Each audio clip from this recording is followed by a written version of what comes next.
नमस्कार मित्रों, मैं कौशल किशोर मिश्रा आप सभी का एक बार फिर से स्वागत करता हूं आपके अपने यूट्यूब चैनल अभिज्ञान अकेडमी पर। मित्रों, जैसा कि आप जानते हैं कि इस समय हम लोग प्रस्तुत को पढ़ रहे हैं। प्रस्तुत में हमने बहुत सारे कंसेप्ट सीखे हैं। आइए आज हम लोग एक और कंसेप्ट सीखने की कोशिश करते हैं। देखते हैं, यहाँ पर आय संबंधी प्रश्न करेंगे हम। आय संबंधी प्रश्न।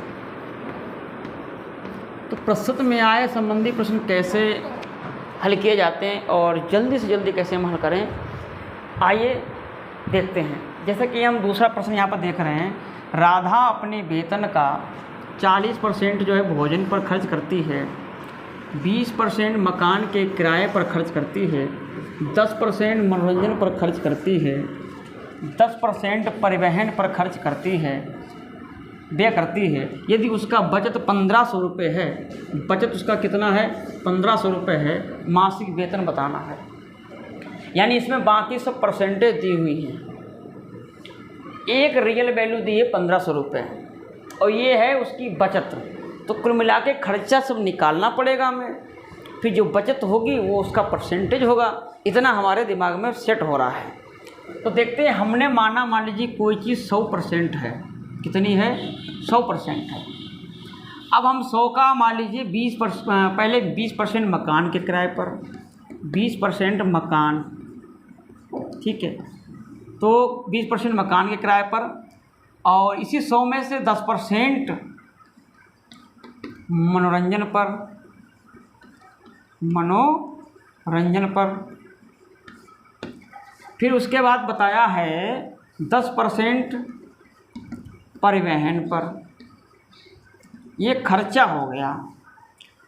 फिर उसकी बचत हुई। अब ये परसेंटेज जानना, तो 20 खर्चा हो गया, 10 यानी 30 खर्चा हो गया, 10 और हो गया, यानी 20, 30, 10 और 10 40% उसका खर्च हो गया। तो बचा कितना उसके पास? तो आप कहोगे 60% बचा है। कितना बचा है? 60% खर्चा हुआ है, बचत। तो ये उसकी बचत है। और बचत की रियल वैल्यू दी है 1500। तो यानी 60% बराबर 1500 रुपये। तो पूछा है मासिक वेतन, यानी 100% पूछा है। तो 100% बराबर हमको पूछा गया है। हमने कहा था चॉकलेट वाला नियम इसमें लगा दीजिए। प्रश्नवाचक चिन्ह जो है उसके सामने वाली संख्या को नीचे लिखिए और ये 100 ऊपर लिखिए, 1500 ऊपर लिखिए, ठीक है। अब काट दीजिए। तो 0 से 0 कट गया, 6 से काटिए, 6 दूनी 12 हो गए, 3 बचे 30 हुए, तो 6 पंचे 30 हुए और 0 बचा। और इसमें हमने यहाँ पर 0 गुणा किया तो 0, यानी 2500 जो है वो उसका क्या है? मासिक वेतन है। कितना है? मासिक वेतन है, ठीक है। तो ये एक हमने इस तरीके से सवाल लगाया। अब देखिए दूसरा टाइप का सवाल लगाते हैं। इस समझ में आया? पहले आपको क्या करना है, जो खर्चा है वो निकालिए, फिर उसकी बचत होगी कि नहीं होगी बचत, और जिसकी रियल वैल्यू दी हो वो। अब वो यहाँ पर ये भी पूछ सकता था कि मकान पर बताओ कितना खर्चा हो, तो यहाँ 20% कर देते। अगर पूछता मनोरंजन पर कितने रुपए खर्च करता है, तो यहाँ पर 10% कर देते। अगर वो पूछता परिवहन पर कितना रुपए खर्च करता है, तो 10% कर देते। उसका खर्चा आ जाता, उसका जो भी है वो रियल वैल्यू आ जाती। अब एक सवाल और ही, दूसरा सवाल था। पहले सवाल को हम समझने की कोशिश करते हैं।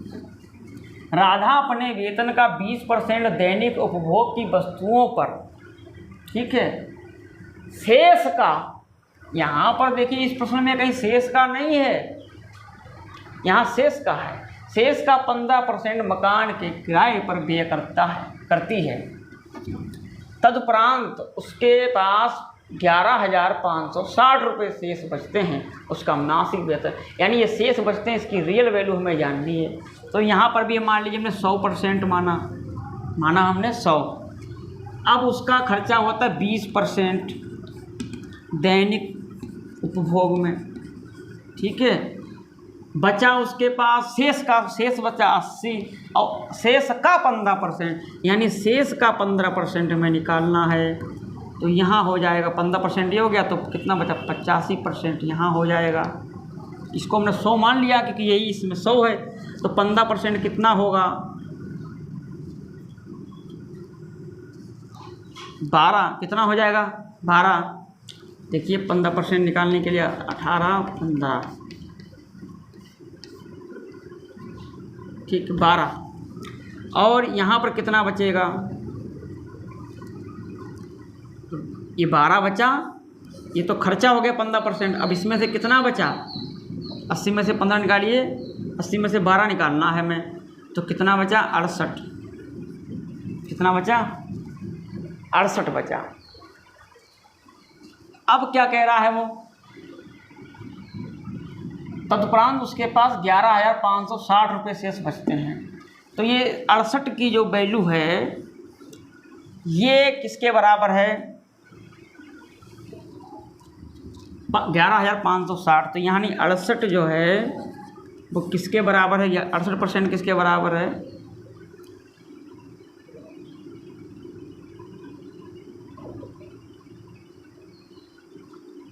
11,560 रुपये के बराबर है। यानी हमें निकालना है 100% बराबर, 100% बराबर ये, तो यहाँ पर ये कर दीजिए, नीचे आएंगे 68, ऊपर आएगा कितना 100 × 11 560, ये काट लीजिए, 4 से काटो, 4 × 4 4 7 28 25 हो गई है। 17 से काट के देखो, 17 6 मतलब 102 हो गए, 102 हो गए, तो कितने बचे 17 से काटे तो 6 यहाँ पर हो गए, 102 हो गए तो बच्चे 13, यानी 136 17 8 136, ये यानी 25 और 68 की हमें गुणा करनी है, 25 और 68 की हमें गुणा करनी है 680 की, तो ये 25 0 हो गया, 25 8 200 यानी 20 हो गया, और 25 छंगा 150, और 150 में 20 जोड़े 17 170, यानी 17,000 रुपये जो है उसके मासिक वेतन है। कितना है 17,000। ठीक है, तो ये हो गया सवाल। समझ में आया आपको। यहाँ पर क्या करना, शेष का है तो यहाँ पर ध्यान रखना शेष का, तो शेष में से अब यहाँ पर से आप सीधे नहीं करना था 15% कम, शेष में से 15% कम करने होंगे, ये बात ध्यान रखना। इन दोनों सवालों में ये अंतर था। तो ये आय संबंधी हमने प्रश्न किए, आपको समझ में आए हैं तो कमेंट में ज़रूर लिखें, नहीं समझ में आए हैं तब भी कमेंट में लिखें। अगर अच्छा लगा है तो लाइक करें, और अच्छा नहीं लगा है तो अनलाइक भी करें, और पहली बार अगर आप आए हैं तो सब्सक्राइब जरूर करें। आप सभी का बहुत बहुत धन्यवाद। जय हिंद, जय भारत।